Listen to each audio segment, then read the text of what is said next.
Good evening. Am I Thank you, audible? sir, for Yes, yes, yes, sir. you are audible. Yes. Thank you, sir, for taking the time out of your busy schedule. So it's my honor and privilege to introduce our chairman, Mr. M. Balasubramaniam. M. Balasubramaniam has 2 decades of experience in the IT industry and worked with multiple MNC, including Citibank, Polaris, Dun, Bradsheet USA, and TransUnion USA. Mr. Balasubramaniam was a founder director of Hire One India NYSE listed financial service company and founding managing director of Blackboard USA, a world largest education technology company serving 120 million students covering 2000 plus universities across 90 countries in the world. Managing the R&D center in India responsible for product development using exponential technology. Mr. M. Balasubramaniam was instrumental in building the CIBIL Indian Credit Bureau and the Credit Bureau of Sri Lanka, Egypt, UAE, Dubai. He was instrumental in building the captive economy ecosystem MNC companies in the state of Tamil Nadu. Presently, Mr. Bala is founder and CEO, a global CEO of Strata Infinity, a global consulting firm headquartered in USA and having its offices in London, UK, Chennai, India. Mr. Bala is also a general partner and chief digital officer Pontac UK. Mr. Bala is a board advisor to some of the ITES startup companies, including ChangePoint Technologies, Addiction Brand Labs, Think Infinity, Ubiquity, uh, and Mr. Bala is a chairman of NASCOM GCC Council and member of GCC National Council between 2017 and 2019. Mr. Bala served as a vice chairman of NASCOM GCC Council for Tamil Nadu and Kerala between 2015 and 2017. Uh, Actually, I would like to inform you participants that Mr. Bala is joining us from US and he has rescheduled some of the meetings to join us today.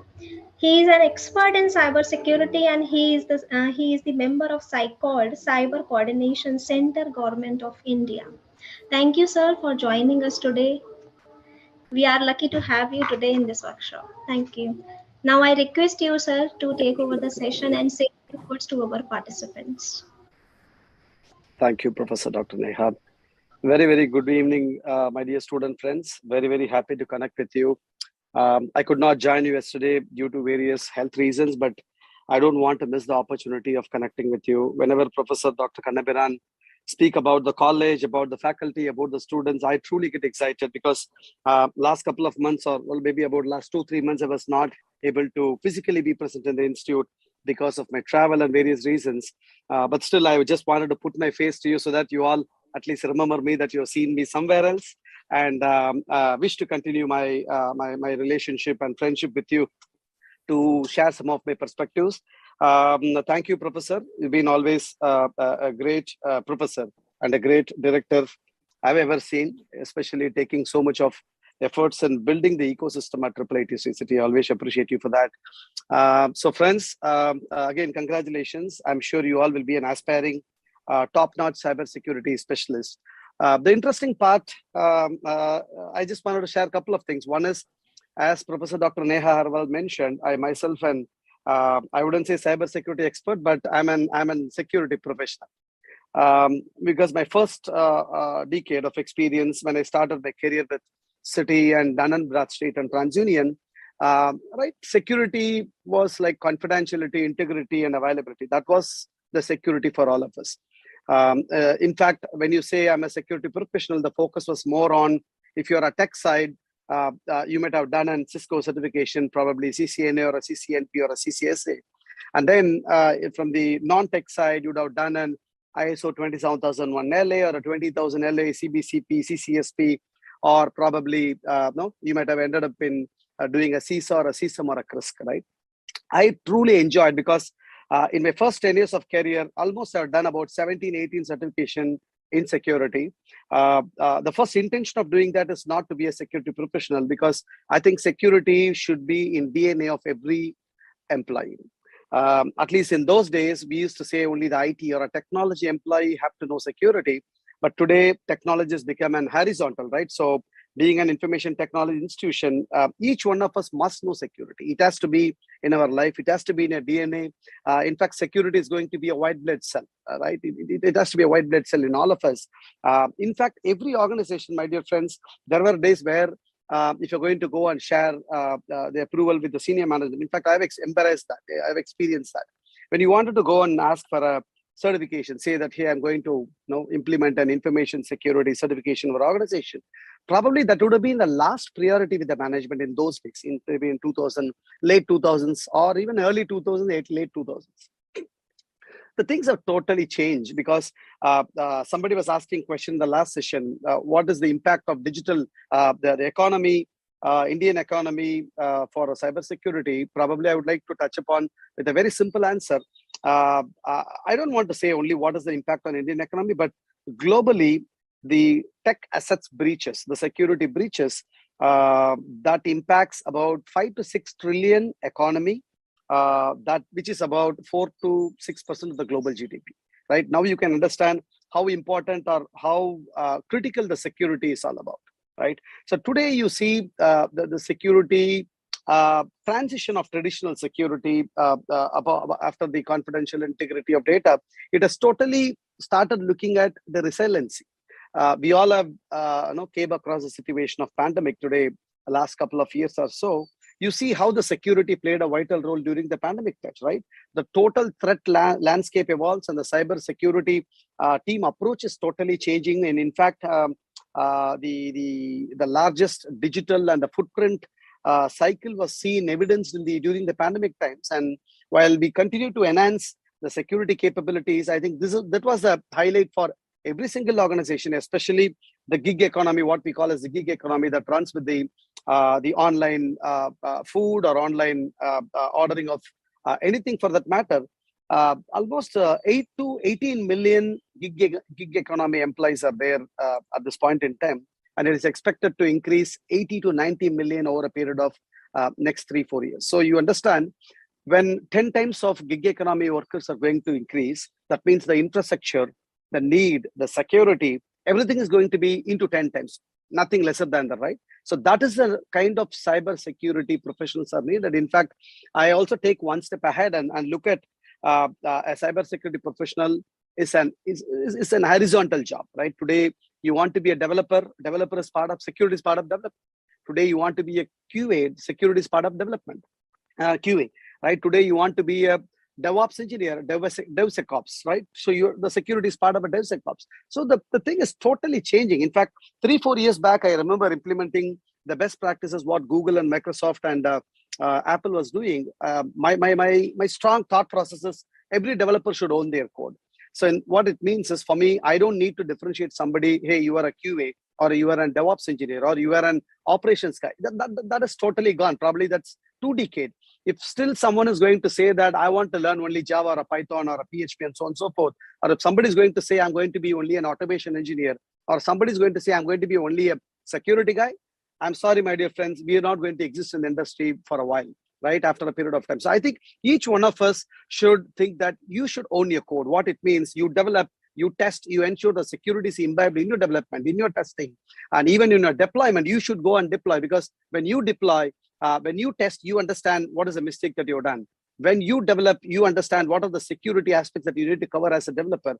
And when you go ahead and deploy as a DevOps engineer, when you focus on SecOps, you understand what are the security threats and vulnerabilities. Because today, 2 years back in 2020, during the pandemic, I went through a ransomware attack for one of my companies. I know how painful it was. About 72 hours of time we involved, and finally we sorted out the issue with a lot of compromises. But that's what the global industry is undergoing, right? So as I said, coming back to this, every developer should own a code. I think, having said that, the cybersecurity is again an horizontal expectation from the industry. Today, if you look at software development lifecycle, security is an integral part of the SDLC, right? Today, you can't separate security as a service, security as a separate department. As a broader team today, we are millions of employees, working at the kitchen tables today at their home offices. Billions of consumers are purchasing goods on their phones anywhere and everywhere from the world. Basically, the zero trust mindset, the zero trust mindset and the architecture with identity and access management. These are the key priorities that every project manager or every product director, every business is expecting security to be the priority. Today, you look at getting into a proposal. For example, if any organization for that matter get into acquiring a business or discussing with a customer, today security is one of the top 5 priorities. Probably 10 years back, my dear friends, it was one of the top 20 priorities, and it slowly changed. Today, security is a boardroom agenda. When I say boardroom agenda, you all should understand the board of directors. Only key responsibility or expectation of a board of directors is what? Increase the stakeholder value, right? Build the business, multifold the revenue, increase the stakeholder value, right? That board members, that stakeholders, that revenue who are expecting revenues from the organization with having business, their expectations today is security. Today, every board of director, every board meeting, be it in India or in the global industry, when we run through a quarterly board meeting, security, at least 3 to 4 slides of security has to be presented by the respective CEO or an MD, because the kind of security implementation, the kind of physical security, logical security, personal security, the kind of breaches, the kind of data and privacy. Again, privacy is another important thing. Today, the privacy programs future the most incorporate privacy by design thinking, which is not just a philosophy, but a cultural mindset and an organizational shift. Basically, the privacy is becoming an organizational shift. Even in our government of India, you would have embraced the recent draft version of privacy laws is going to be there, right?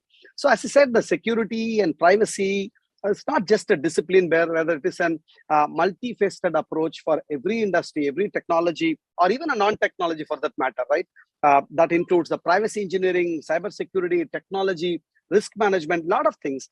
And I think last slide I joined last session, just last few minutes back, I was able to see our friend Sandeep, if I'm not wrong, have articulated some of the key roles in security, which I wanted to reiterate.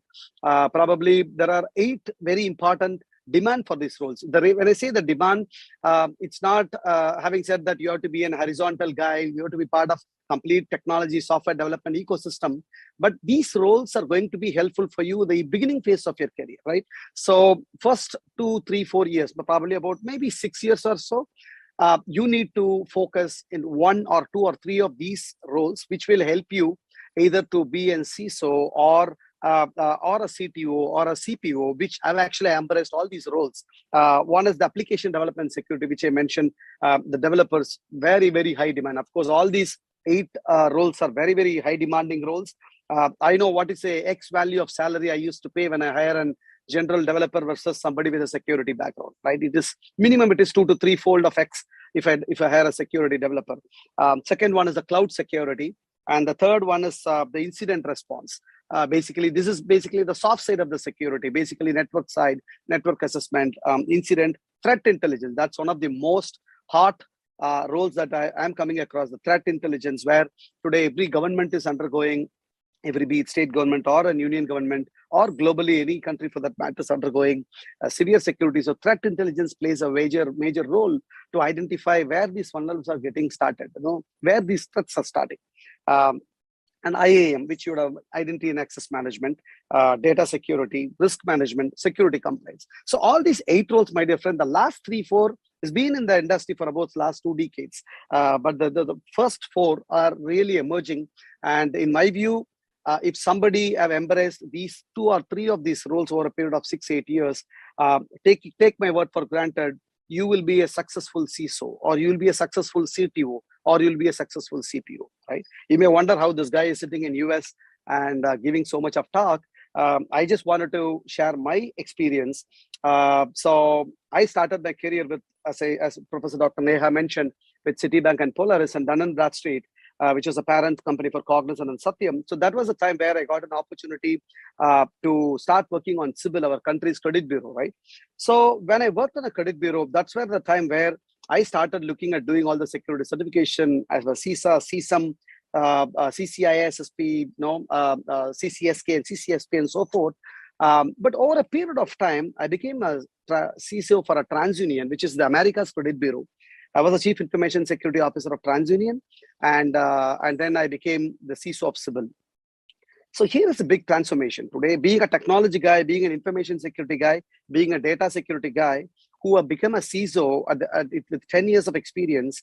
At the 12th year, I became a CEO of a multinational company in US called HireOne.